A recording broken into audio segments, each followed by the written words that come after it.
Matibay. O, tingnan nyo. Ayan, ang sarap na namin. Matibay siya, guys. For today's video, samahan nyo ako mag-unbox itong aking parcel. Saktong-sakto, guys. Lagi nag-uula ng, uy, ang ganda nitong payong na to, Bri. O, tingnan nyo naman. Napakaganda. Dalawa na siya. Pwede kang mamili kung gusto mo, black or blue. Meron pa tong ibang color, guys. O, diba? Kapag bumili ka ng isang payong, dalawang payong yung marireceive mo. Naka-buy one, take one siya. Any color. Pwede nga magkaibang color piliin mo. Pwede rin naman na magkatulad na color. Meron itong mga color. I-check nyo sa yellow basket kung anong color siya. Ang kagandahan nito, automatic din to, guys. Kasi nga, lagi kaming nawawalan ng payong kapag hinihiram. Hindi na bumabalik. Saktong-sakto to. O, dalawa na kaagad yung payong namin. So, i-check natin, guys, kung gaano kaganda to. And ganong kalaki. So, ayan. Maganda yung tela niya, guys.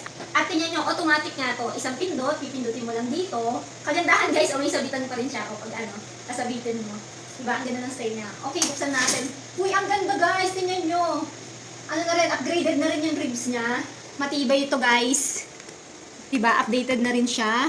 Matibay yung pagka-ribs niya. Doble na, guys. Ayan, kaya hindi nga yan madaling masisira. So, ayan, guys, kung gusto nyo rin payo, matibay. Buy one, take one na. Ilalagay ko yung link nito sa aking yellow basket or di kaya naman ay sa comment section. Yun lang. Thank you for watching, guys.